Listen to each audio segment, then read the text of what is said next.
이번 주 헌법재판소의 5, 6차 탄핵심판 변론기일이 마무리됐지만 대통령 측과 증인 간의 진실 공방은 파장을 부르고 있습니다. 탄핵심판에 지정된 기일은 앞으로 2차례 더 남았는데요. 헌재는 추가 기일을 지정하게 될까요? 여러 법적인 쟁점 사안 법률가의 시선으로 풀어보겠습니다. 서정빈 변호사와 함께합니다. 어서 오십시오. 안녕하십니까? 네.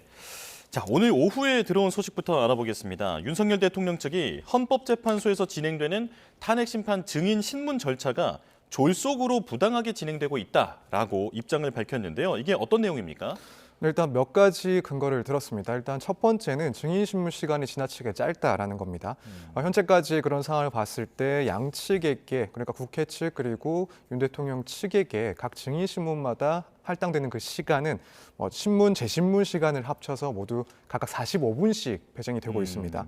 그런데 지금까지 이런 진실 공방이 오가고 또 증인들의 진술이 어느 정도 계속 변동이 있는 상황이기 때문에 이런 짧은 시간 동안 증인 신문을 진행하는 것은 부당하다. 이런 내용이 하나 포함이 되어 있습니다. 네. 그리고 또 하나는 현재 주 2회마다 3명씩의 증인 신문이 이어지고 있습니다. 그런데 이것들이 너무 촘촘하게 많은 증인들을 신문하고 있는 상황이라서 정상적인 준비가 어렵다는 겁니다. 그래서 앞으로는 주 1회 그리고 한 번에 한 명 증인에 대해서 신문을 진행하는 것이 맞다라는 주장도 포함되어 있습니다. 네. 그리고 또 하나는 이 반대 신문 사항을 신문 하루 전에 제출하게 해서 이 증인들이 증언을 할 때 그 답변을 미리 준비하고 진술할 수 있기 때문에 이 점 역시도 부당하다라고 주장을 하고 있는 상황입니다. 예. 자, 하지만 이 증인 신문 시간은 양측 다 동일하게 주고 있고 그리고 반대 신문 사항도 그 대통령 측에도 당연히 이제 국회 측의 반대 신문 내용을 미리 전달하고 있기 때문에 헌재 입장에서는 차별 없이 진행하고 있다라고 얘기를 하고 있잖아요. 이건 어떻게 보십니까? 근데 사실 헌재 입장이 충분히 타당하지 않나라고 생각을 합니다. 증인 신문도 말씀하신 것처럼 그 시간을 동일하게 분배를 하고 있고 또 기존의 그런 탄핵 사건들을 봤을 때 지금 이런 증인 신문 그런 절차들이 지나치게 촘촘하다거나 혹은 촉박하다라고 보기에는 조금 어려운 점이 있지 않나 생각이 됩니다. 물론 윤 대통령 측에서는 조금 더 시간을 할애받고 이 방어권을 적절하게 행사하기 위해서는 더 시간이 확보돼야 될 필요성도 있지만 과거의 그런 사례들을 봤을 때 현재의 진행이 부당하다라고 보기엔 조금 어려운 점이 있어 보입니다. 마찬가지로 이제 반대 신문 사항 같은 경우에는 원칙적으로 헌법재판소에 미리 그 신문 기일 이전에 제출하도록 되어 있습니다. 그리고 이것들은 증인에게 또 직접 교부가 되는 것도 아니고요. 그렇기 때문에 이런 주장을 하는 것은 충분히 이해할 수 있긴 하지만 헌법재판소의 입장이 그래도 좀 타당하지 않나 이렇게 생각을 하는 상황입니다. 예.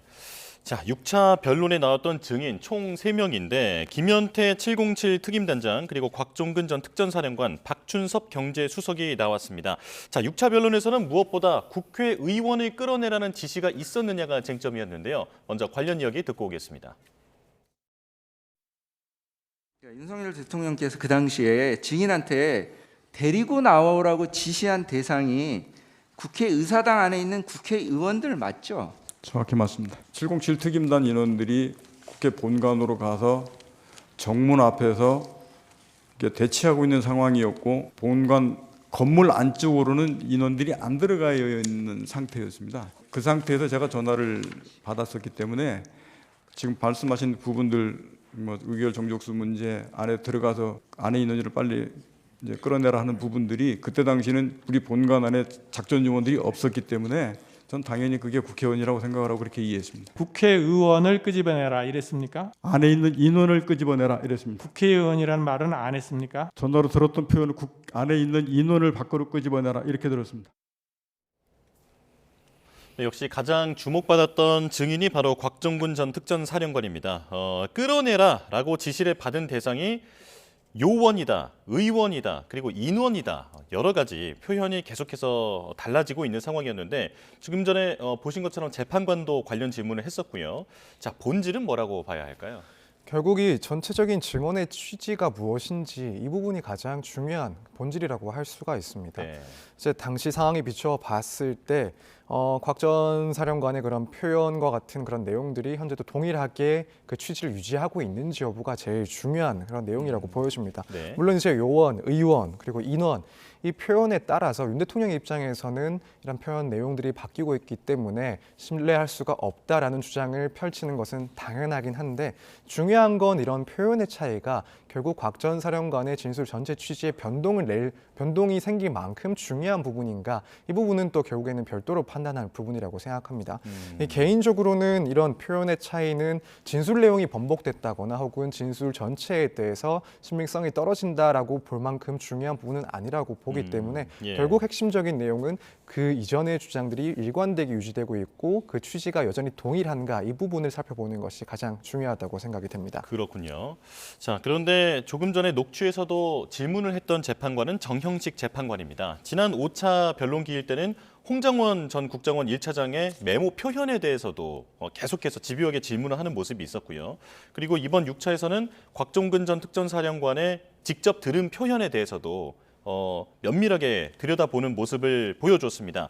자, 이 지금 두 부분에 대해서 정형식 재판관이 집요하게 질문을 했던 이유 뭐라고 보십니까? 일단 지금 홍장원 전 차장의 메모 그리고 곽종근 전 사령관의 이 진술 이 부분들은 이번 탄핵 심판에 있어서 상당히 중요한 역할을 할 수밖에 없는 그런 증거들입니다. 그렇기 때문에 향후에 이제 헌법재판소에서는 이런 진술 혹은 메모를 근거로 해서 상당한 부분을 판단하게 될 건데 이제 그런 부분에 대해서 윤 대통령 측에서는 신빙성을 인정할 수 없다라는 주장을 하고 있고 그렇다면 헌법재판소 입장에서는 향후에 중요한 이 판단 기준이 되는 이 메모와 진술에 대해서 조금이라도 불명확한 부분이 있다라고 한다면 앞으로의 그런 판단이 조금 어려울 수가 있고 혹은 그것들을 무시하고 판단했을 때는 이후의 판결의 정당성에 대해서도 문제를 지적받을 수가 있습니다. 그만큼 중요한 내용이다 보니까 여기에 대해서 조금이라도 애매한 부분이 있다거나 혹은 의혹이 제기될 수 있다라는 그런 부분들이 있으면 이 부분을 명확하게 정리하고 갈 필요가 분명히 있다라고 보여지고 이 점을 특별히 고려했기 때문에 반복적으로 그런 표현 내용이라든가 혹은 메모에 게시된 내용들을 물어본 것 아닌가라고 생각이 됩니다. 예. 자, 윤 대통령도 곽 전 사령관의 증언을 직접 들은 뒤에 나는 사람이면 사람이지 인원이라는 표현을 쓰지 않는다. 그랬지만 이제 이후에 사실 헌법재판소 내에서도 인원이라는 표현을 또 여러 번 쓰기도 했었거든요. 자, 일단 나는 인원이라는 말을 쓰지 않는데 곽 전 사령관의 진술 내용에는 인원이라는 말이 들어있다. 그러니 믿을 수 없다라고 주장을 하는 거겠죠. 네, 그렇습니다. 결국에는 내가 잘 쓰지 않는 표현인데 그 이야기를 하는 것은 결국 이 진술이 거짓된 것이다라는 것을 주장하기 위해서 이런 주장을 한 것으로 보입니다. 이제 사실 말씀하신 것처럼 나는 사람이라는 표현을 쓰지 인원이라는 표현을 쓰지 않는다라고 변론을 하고 나서도 이후에 곧바로 인원이라는 표현을 섞어서 이런 변론을 하는 것들이 보였기 때문에 일부에서는 지금 스스로 자기 모순에 빠진 상황이 아닌가라고 해서 이야기들이 나오고 있는 상황인 것 같습니다. 예. 근데 사실 그 부분이 그렇게 중요한 내용이라고 생각되지는 않습니다. 이 언어 습관이라는 것 자체는 지금 헌법재판소에서 그 부분을 증거나 혹은 뭐 사실관계 확인을 통해서 판단할 수 있는 부분도 아니고 판단해야 될 내용도 아니긴 합니다. 그렇기 때문에 일단 윤 대통령의 그런 신빙성을 탄핵하기 위한 주장은 있을 수 있지만은 적어도 재판관들 입장에서는 이런 주장 자체가 큰 의미를 갖는 그런 내용이라고 보기는 어려울 것이고 그래서 결국 이 탄핵 심판에서 윤 대통령이 뭐 사람 혹은 인원 이런 발언을 했다라는 것은 그리 중요한 내용이라고는 생각되지는 않습니다. 예. 자, 그런데 헌법재판소 내에서 나오는 증언들과 그동안 저희가 언론을 통해서 접했던 이 증인들이 검찰 조사에서 말했던 그런 진술 내용들을 보면 좀 차이가 있거든요. 자, 그런데 검찰 조서도 지금 증거로 채택이 돼 있는 상황이잖아요. 그렇다면 헌법재판소는 헌법재판소 내에서 들었던 증언과 검찰 조사에서 했던 그 진술 둘 중에 어느 쪽을 더 신뢰하게 될까요? 사실 이걸 평가하기는 조금 어렵긴 합니다. 원래는 이런 재판 과정에 있어서 가장 그 신빙성을 높게 평가하는 것은 법정 안에서의 진술입니다. 예. 왜냐하면 아무래도 이 판단을 하는 재판관들이 직접 보고 듣는 상황이기 때문에 그 법정에서의 증언 내용에 상당히 귀를 기울이고 또 신빙성을 높이 평가할 수밖에 없습니다. 하지만 이제 그런 많은 진술들이 나오지 않은 경우, 특히 이제 이전에 뭐 여인영 전 사령관 혹은 이진우 전 사령관 같은 경우에는 많은 부분들을 증언을 거부를 했습니다. 네. 형사 재판이 계속되고 있다는 이유 때문에요. 그렇다면은 사실 재판관들 입장에서는 그 진술을 평가할 만한 내용 자체가 부족한 상황이고 그렇다면은 그렇게 빠져 있는 진술에 대해서는 이미 검찰 조사 혹은 경찰에서 확보한 그 수사 기록에 나와 있는 진술들을 상당히 들여다볼 수밖에 없습니다. 물론 그 내용 중에 배치가 되는, 그래서 일부 헌법재판소에서 있었던 증언 내용과 배치가 되는 부분에 대해서는 신빙성 판단을 신중하게 해야 되긴 하겠지만, 그게 아니라 증인 신문 과정에서는 없었던 그런 진술들이 조서에 담겨 있다라고 한다면 그런 부분들에 대해서는 별도로 또 신빙성을 충분히 인정할 가능성도 상당히 있습니다. 그래서 이 부분을 뭐 어느 쪽을 비교해서 신빙성을 더 높게 판단한다라고 그렇게 볼 게 아니라, 없는 내용에 대해서는 그런 조서들에 대한, 조서에 적혀 있는 그런 내용도 충분히 증거로서 인정을 하고 가치 평가를 할 수 있다, 이렇게 보시는 게 맞을 것 같습니다. 예. 자, 그리고 6차 변론 기일에서 또 다른 이제 중요한 쟁점이 하나 나왔는데, 병력 철수 지시를 누가 했느냐라는 겁니다.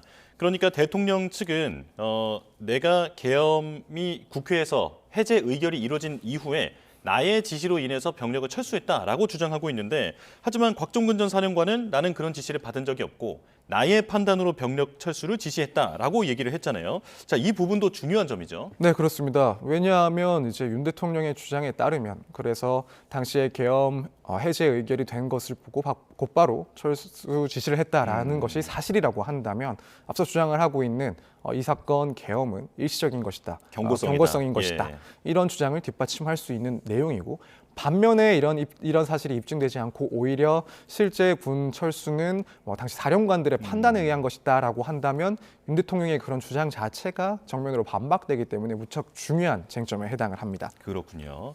자, 그리고 6차 변론에서 발언 기회를 얻은 윤 대통령, 여러 가지 말을 쏟아냈는데 진술의 신빙성을 언급하면서 탄핵 공작을 언급했습니다. 직접 듣고 오겠습니다. 151명이든 152명이든 다 끄잡아내야만 그 회의를 막을 수 있는 것인데, 그런 상황을 충분히 아는 사령관 입장에서 만약에 전하 장관이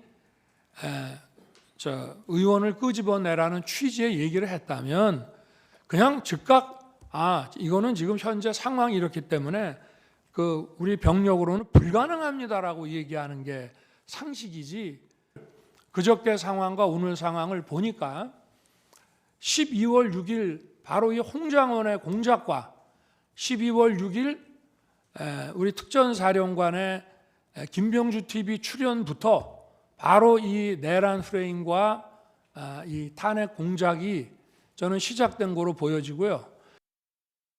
자, 내란 프레임과 탄핵 공작이 시작된 것으로 보인다. 지금 법적으로 자신에게 불리한 모든 진술에 대해서 공작이다, 거짓이다 이렇게 주장을 하는 것 같은데, 재판관들은 이 공작이라는 말을 어떻게 들었을지 궁금하거든요. 사실 이 부분에 대해서 재판관들 입장에서는 구체적인 그런 증거들이 제출되지 않는 이상 신중히, 그리고 상당히 숙고해서 판단할 부분까지는 아니라고 보여집니다. 우선 이제 윤 대통령 측에서, 그리고 윤 대통령 본인이 주장하는 것은 특히 지금 홍장원 차장 그리고 곽종근 전 사령관 같은 경우에 거짓 진술을 하고 있다, 그리고 그 거짓 진술을 하는 동기와 관련해서 공작이 있었다, 혹은 회유나 이런 기타 의도가 있었다라고 주장을 하면서 그 신빙성을 탄핵하고 있는 부분입니다. 근데 여기에 대해서 사실 구체적으로 입증할 만한 자료가 제출됐다거나 앞으로 제출될지는 모르겠습니다만, 현재로서는 어디까지나 주장에 불과하지 않나, 이런 생각이 들고, 그렇다면 재판관들 입장에서는 이런 신빙성을 판단하는 데 있어서 그런 구체적인 자료 없이 이런 주장만으로 신빙성을 달리 평가할 내용까지는 아직은 아니라고 보여집니다. 그래서 이런 주장은 일단 헌법재판소에서는 큰 의미를 지금 부여하고 있지는 않을 것 같다라고 생각을 하고 있습니다. 예. 자, 그리고 김현태 특전사 707 특임 단장 계엄 이후에 눈물의 기자회견을 하지 않았습니까? 이때 했던 발언들과 6차 변론길에 나와서 했던 발언들이 상당히 달라진 부분들이 있거든요. 좀 하나씩 살펴볼 텐데, 자, 인원을 포박할 수 있는 케이블 타이 이런 것들 원래 휴대하는 거지만 더 잘 챙기라는 지시를 들었다. 그런데 변론길에 나와서는 이건 체포용이 아니라 문봉쇄용이다라고 얘기를 했고요. 그리고 또 의원이 150명이 넘으면 안 된다. 끌어낼 수 있겠느냐라는 지시를 받았다라는 게 기자회견이었는데 변론기일에서는 끌어내라, 국회의원 이런 단어는 없었다라고 말을 바꿨습니다. 자, 양쪽에 어느 말을 더 신빙성을 둬야 할까요? 사실 지금 결국 12월 9일에 있었던 그 발언 그리고 이번 증인 신문 과정에 있었던 그 발언의 신빙성을 따지는 게 쉽지는 않은 것 같습니다. 예. 일단 시점을 보자면 12월 9일에 있었던 그 진술은 결국에는 12월 3일 계엄 선포 이후에 일주일도 되지 않은 상태에서 발언을 한 것이기 때문에 그 시점을 보면은 상당히 신뢰할 수 있지 않느냐라는 그런 판단을 해볼 수도 있긴 한데 이제 또 한편으로는 이제 증인 신문 과정에서 있었던 내용, 특히 지금 예를 들면 뭐 케이블 타이와 관련해서 애초에 진술과는 달리 이때는 문을 봉쇄하기 위한 용도였다라고 하는데 이 부분에 대해서는 또 이후에 곽 전 사령관이 지금 김현태 그 단장의 단장, 진술에 거짓이라고 생각하지는 않는다라고 또 그걸 뒷받침해 주는 듯한 그런 발언을 했습니다. 그렇기 때문에 이 양일에 있었던 진술 내용 중에 어느 것을 더 신뢰할지 여부를 판단하는 것은 상당히 조금 어려운 일이 아닐까라고 생각이 되고 다만 이제 더 중요한 문제는 이 12월 9일에 있었던 발언 그리고 헌법재판소에서 있었던 그런 주장들이 전체적으로 봤을 때 뭐 정면으로 배치되고 모순되느냐 그렇지 않으면 뭐 일부 그런 내용들이 변동이 있긴 했지만 이 탄핵 심판과 관련해서 중요한 쟁점에 대해서는 일관되게 그 진술을 하고 있느냐 이 부분이 더 중요한 것 같습니다. 지금 물론 일부 내용들에 대해서는 입장이 상당히 바뀐 것 같긴 한데 그럼에도 불구하고 이 증인 신문에 나와서 주장했던 내용 중에 예를 들어 150명이라는 이야기는 150명을 넘으면 안 된다는 이야기는 들었다. 그리고 이후에 국회에 진입을 했을 때 이 단전 조치를 알아보라는 그런 지시를 받았다라는 부분들은 기존의 입장과 비교했을 때 크게 달라지지 않은 혹은 더 구체화된 진술 내용입니다. 네. 그렇다면은 뭐 양일의 신빙성을 따져서 이 한쪽을 배척하고 이럴 문제가 아니라 이 심판에 있어서 어쨌든 이 전체적인 취지가 유지되고 있는지 그렇다면은 이런 내용들이 결국에는 인정될 수 있는지 이 부분들이 더 중요하지 않나 이렇게 생각이 됩니다. 이게 표현 하나하나 워낙 민감한 사안이다 보니까 지금 이렇게 진실 공방이 펼쳐지고 있는데 사실 진실을 가리기 위한 녹취나 증거 같은 게 있으면 좋으련만 아직까지는 나오지 않고 있는 상황입니다. 자, 형사재판은 증거주의인데 탄핵 심판은 다르다라는 얘기도 많이 들어왔거든요. 자, 이게 헌법재판관들이 판단을 내릴 때 어떤 점을 중요하게 볼까요? 물론 형사 재판이나 혹은 탄핵 재판이나 둘 다 증거에 의해서 결론을 내는 것은 동일합니다. 예. 다만 이제 큰 차이가 있는 것은 그 증거들로 어느 정도 수준까지 이 혐의나 혹은 탄핵 사유를 입증해야 되느냐. 그러니까 결국 입증 정도의 차이가 분명히 있긴 합니다. 형사 재판 같은 경우에는 그런 혐의 사실에 대해서 합리적인 의심을 배제할 정도까지 그러니까 상당히 높은 수준까지 혐의가 입증돼야 된다는 거고 또 헌법재판소 이런 탄핵 심판의 경우에는 그 정도까지는 일단 입증을 요구하지는 않는다는 그 정도의 차이가 있긴 합니다. 하여튼 지금 말씀하신 것처럼 나오고 있는 증인들의 그런 발언들이 서로 다르고 또 첨예하게 대립하고 있는 상황인 건 분명합니다. 그리고 증인 신문의 중요성 역시도 이 탄핵 심판에 있어서는 상당히 중요합니다. 결국 이 내용들, 이 진술 내용들의 각각을 따졌을 때 얼마나 어느 쪽의 입장을 신뢰할 수 있는지를 판단하는 것도 상당히 중요한데 다만 지금 이런 증언만큼이나 중요한 것들이 이제 제출된 그런 증거 자료들입니다. 뭐 현재까지 상황을 봤을 때 결국 이 증인들 외에도 관련해서 상당한 증언들이 이 관련된 그런 증언들이 검찰 등에서 있었던 것으로 보여집니다. 예를 들자면 뭐 곽종근 사령관의 그런 진술과 관련해서 당시에 지시를 받으면서 윤 대통령 측으로부터 지시를 받으면서 마이크가 켜져 있었기 때문에 여기에 대해서 영내에 있었던 부대원들이 그 내용들을 들었다라는 그런 이야기들이 나오고 있습니다. 네. 그렇다면 아무래도 검찰 측에서 그때 마이크를 통해서 들었다라고 하는 그런 관련자들의 진술도 확보가 되어 있을 걸로 예상이 됩니다. 그리고 네. 이 자료 역시도 헌법재판소에 제출이 되어 있을 거라고 보고요. 그렇다면 이들이 증인신문으로 나온 것은 아니지만 이런 진술들이 기존 조서에 남아있다. 그리고 그것들을 헌법재판소에서 판단할 수 있다라고 한다면 증인신문만큼이나 이런 진술이 담겨져 있는 그 조서들, 관계자들의 조서들 역시도 상당히 중요하게 판단을 받게 되는 그런 자료들이라고 볼 수 있습니다. 그래서 예. 이 점까지 또 종합을 해서 결국에는 헌법재판소에서 판단을 하게 될 거다. 이렇게 생각을 할 수 있을 것 같습니다. 예. 예, 그러니까 검찰 조사나 경찰 조사 이런 데 조서에는 어떤 진실에 가까운 그런 진술도 있을 수 있다라고 저희가 이해를 해보면 좋을 것 같습니다. 자, 그리고 이제 남은 변론기일이 7차, 8차 이틀입니다. 자, 일단 7차에 나오는 증인들을 보면 이상민 전 행안부 장관, 그리고 신원식 대통령실 국가안보실장, 그리고 백종욱 국정원 3차장, 김용빈 중앙선관위 사무총장 이렇게 나옵니다. 자, 이 인물들을 보면 선거에 관련이 되어 있는 인물들이라고 볼 수 있을 텐데요. 역시 부정선거가 주요 쟁점이 될까요?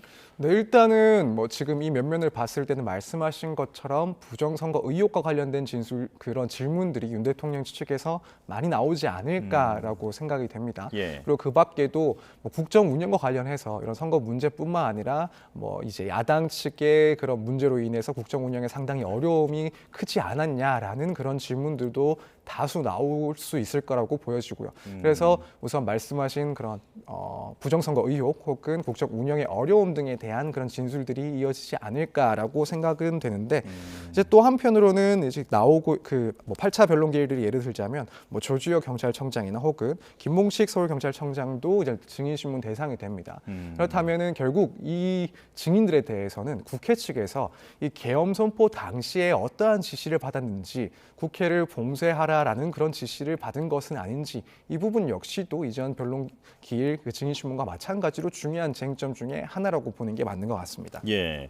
자, 그런데 좀 특징적인 게 7차 변론에서는 신원식 국가안보실장이 국회와 윤 대통령 양측이 모두 증인으로 채택했다라고 신청했다고 합니다. 그렇다면 이게 주신문 반대 신문이 있잖아요. 이게 어느 쪽이 먼저 질문을 하게 되는 건지도 궁금한데요. 저도 사실 이 부분이 좀 궁금해서 찾아보긴 했는데 예. 규정상으로 명확하게 순서를 정해놓은 건 아닌 것 같습니다. 수월하게 자연스럽게 보자면 그래도 일단 탄핵 소추를 한 국회 측에서 먼저 질문을 하지 않을까라는 생각은 해보는데 뭐 이건 정말 어떻게 진행이 될지 모르겠습니다. 다만 이제 이 부분에 대해서는 결국 헌법재판소에서 그 순서를 조금 지정을 해서 시행을 하지 않을까 이 정도로만 예측을 하고 있습니다. 예. 이제 전 국민이 헌법 전문가가 되어가고 있다라는 얘기를 저희가 농담 삼아 많이 하는데 이 부분도 함께 좀 지켜보면 좋을 것 같습니다. 자, 그리고 탄핵 심판의 이 변론 기일을 추가로 더 지정할 수도 있다라는 전망이 있는데 이 부분은 어떻게 보십니까? 저도 그럴 가능성이 조금 더 높아지고 있는 상황이 아닌가 생각이 듭니다. 사실 예. 뭐 이전 같은 경우에야 워낙 헌법재판소에서는 이 절차에 대해서 신속하게 진행을 할 것이다라는 입장을 몇 번씩 보여왔기 때문에 추가적인 변론 기일 지정은 없지 않을까라고 생각을 했었습니다. 근데 지금 최근에도 윤 대통령 측에서 신청한 증인 일부에 대해서 채택을 하거나 또 일부 증인에 대해서는 직권으로 증인 신문을 채택을 한 상황입니다. 그리고 또 이 모든 증인신문 과정에서 국회 측 그리고 윤 대통령 측에서 상당히 첨예하게 공방을 주고받고 있는 상황이다 보니 그렇다면은 현 시점에 있어서는 헌법재판소에서 이 추가적인 증인신문도 고려를 할 수 있는 상황이 되지 않았나라고 생각이 됩니다. 예. 물론 이제 그렇다고 해서 그 기일 자체가 여러 번 다수의 기일이 지정될 것이다라고까지는 생각하진 않지만 그래도 한두 차례 정도는 추가적인 변론 기일을 지정할 가능성이 조금 높아졌다라고 생각을 하고 있습니다. 예.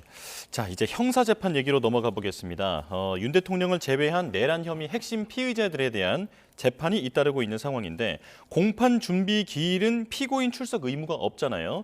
자, 하지만 김용현 전 국방부 장관 그리고 김봉식 전 서울청장, 김용군 전 대령이 직접 법정에 나왔습니다. 어떤 전략으로 보면 될까요?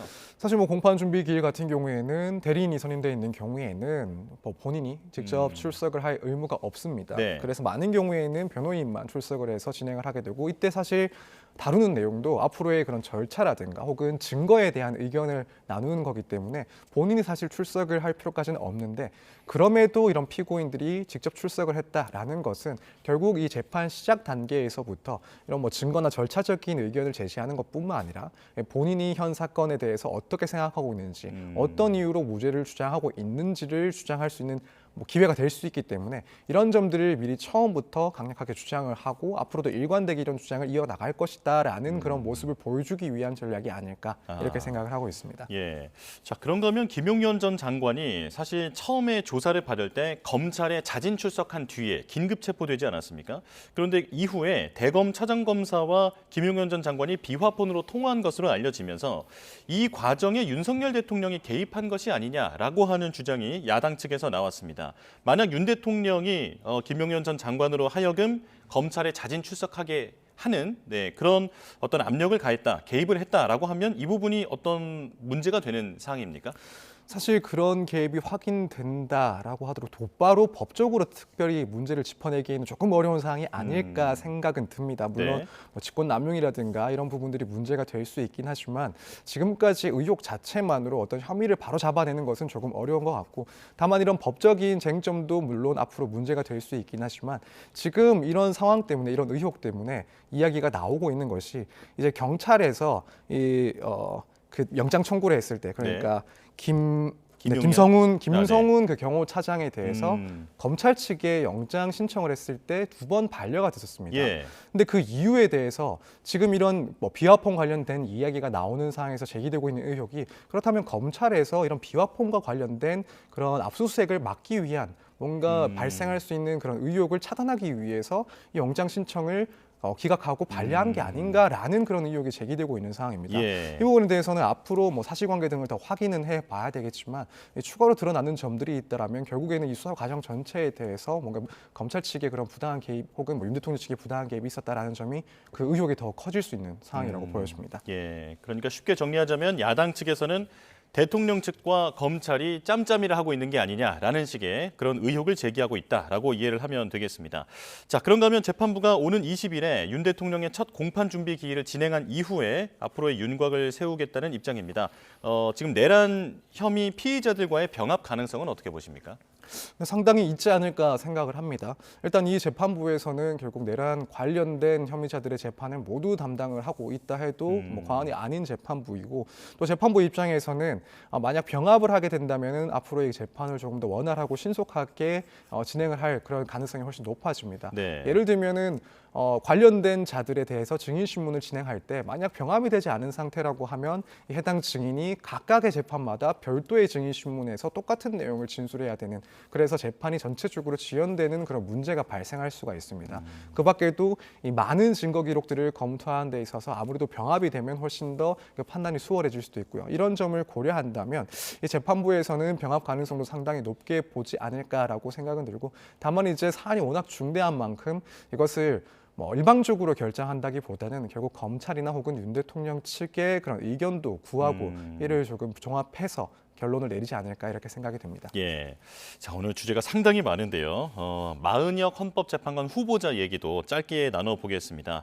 자, 월요일, 그러니까 10일에 최상목 권한대행의 그 임명 보류와 관련되어 있는 변론이 헌재에서 진행됩니다. 자, 앞으로 어떻게 전망하십니까? 임명이 될까요? 일단 헌법재판소의 결론이 어떻게 나올지를 예상을 좀 해봐야 되는데, 네. 이제 만약에 본안 판단에 들어갔다, 그러니까 인용 혹은 기각, 뭐 위헌 혹은 합헌 이걸 결정한다라고 한다면 결국 국회 측에 손을 들지 않을까. 그래서 이 최고한 대행의 그런 행위 부작위가 위헌이라고 판단하지 않을까라고 예상을 합니다. 왜냐하면 일단 헌법 규정상으로는 국회 측에서 선출한 3명의 헌법재판관 후보자들에 대해서는 뭐 어떠한 이걸 거절하거나 연기할 수 있는 대통령의 그런 권한이 없기 때문에 상당히 단순하게 판단을 해볼 수 있다라고 보여지기 때문에 그렇게 생각을 하는데, 사실 그 이전에 이런 본안 판단에 들어가기 이전에 각하 가능성도 배제할 수가 없다라는 생각이 듭니다. 이제 우원식 국회의장이 이 권한쟁의 심판을 청구를 하면서 당시에 국회의 별도 표결을 구하지 않고 진행을 했었습니다. 국회 이름으로.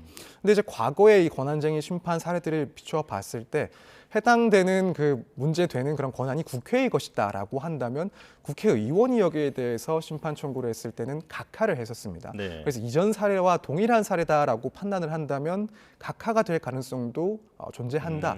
그래서 이제 이 점이 상당히 중요한 변수가 될 것 같습니다. 예. 그리고 이제 뭐 헌법재판소에서 만약 여기에 대해 위헌 판단을 한다, 그래서 임명을 해야 된다라는 판단을 한다라고 한다면 이제 이후의 문제는 과연 최 권한대행이 이 판단에 따라서 즉시 임명을 할지, 이건 역시 또 지금 상황에서는 조금 예측하기 힘들 것 같습니다. 예. 법적으로는 헌법재판소에 그런 판단이 있다면 당연히 국가기관은 여기에 따라야 될 기속력이 발생을 하는데, 만약 그걸 따르지 않을 경우에는 그렇다면 강제력을 갖고 있느냐?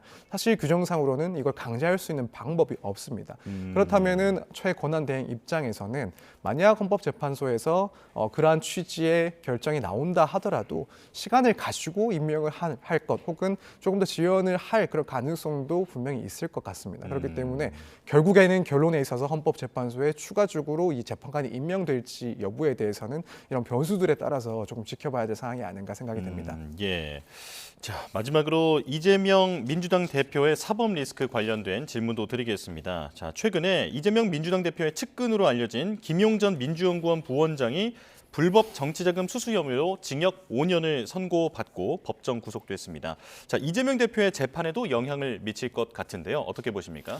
네, 그럴 가능성이 분명히 존재한다고 생각이 됩니다. 지금 김용 전 부원장 같은 경우에는 이재명 대표가 상당히 측근에 해당한다라고 알려진 그런 인물이고 이 유죄 판결을 받은 그 사건 내용을 보면은 결국에는 이 남욱 변호사 그러니까 대장동 민간업자 측에서 전달한 그 불법 자금, 정치 자금이 김용 전 부원장에게 넘어갔다라는 겁니다. 이 명목은 결국 대선 관련 자금이었다는 거고요. 그렇다면은 결국 이재명 대표의 그 대장동 배임과 관련된 그 사건에 있어서 이 결론은 상당히 불리하게 작용될 수 있는 그런 증거로 쓰일 수 있다라고 생각이 되고 또 하나는 어쨌든 이 지금 김용 전 부원장의 유죄 판단에 있어서 가장 중요한 역할을 했던 사람이 바로 유동규입니다. 예. 유동규 본부장 같은 경우에 결국 관련된 진술의 신빙성이 일부 인정이 돼서 이게 결국 김용 부원장의 유죄 판단하는 데 근거로 사용이 됐습니다. 그런데 이재명 대표의 이 대장동 관련 사건에 있어서도 유동규 본부장의 증언이 상당히 중요한 사항입니다. 그렇다면은 뭐 완전 동일한 사건은 아니지만 이재명 대표의 사건에 있어서도 유동규 본부장의 그런 증언의 신빙성이 인정될 수 있는 상황이 아니냐 이렇게 판단을 또 해볼 수가 있기 때문에 이 김용 전 부원장의 이 판결, 유죄 판결은 아무래도 뭐 크든 작든 이재명 대표에 대한 그런 재판에도 영향을 줄 것이라고 생각이 됩니다. 예. 자, 그리고 이재명 대표가 선거법 항소심에 대해서 위헌 법률 심판을 신청을 했습니다. 그만큼 2심 선고가 늦춰질 수도 있다라는 전망이 있는데 자, 원래는 3월로 예상이 됐었거든요. 자, 2심 선고 언제쯤 나올까요? 만약에 결국 이 신청이 받아들여져서 항소심에서 위헌 법률 심판 제청을 한다라고 한다면 헌법재판소에서의 그 해당 법률에 대한 위헌 판단이 있기까지 정지가 되기 때문에 사실 그렇게 되면 이 항소심은 예측하기 힘들 정도로 상당히 길어질 겁니다. 다만 이제 그렇다면 정말 이 신청을 받아들일 것이냐, 이재명 대표의 신청을 받아들여질 것이냐라고 그 부분을 생각해 본다면 제가 봤을 땐 개인적으로는 이 신청이 받아들여질 가능성이 낮다라고 보여집니다. 일단 항소심에서도 재판 결심 자체를 벌써 이번 달 말로 원래는 잡아놨고 그리고 신속하게 재판을 끌어갈 것이다라는 그런 입장을 상당히 보이지 않았나. 그렇다면은 과거에도 이미 위헌 판단을 받아보고 또 결국에는 합헌 판단을 받았던 이 해당 규정에 대해서 별도로 제청을 하지는 않을 것 같다라는 게 개인적인 입장입니다. 그렇다면 일부 증인 채택이 있었기 때문에 어느 정도 시간이 늘어진다 하더라도 결국에는 예정된 3월 안에 결심을 하고 선고가 나오지 않을까 이렇게 개인적으로는 생각을 하고 있습니다. 알겠습니다. 자, 다양한 법적 쟁점 알아봤는데요. 긴 시간 고생하셨습니다. 지금까지 서정빈 변호사와 함께했습니다. 고맙습니다. 감사합니다.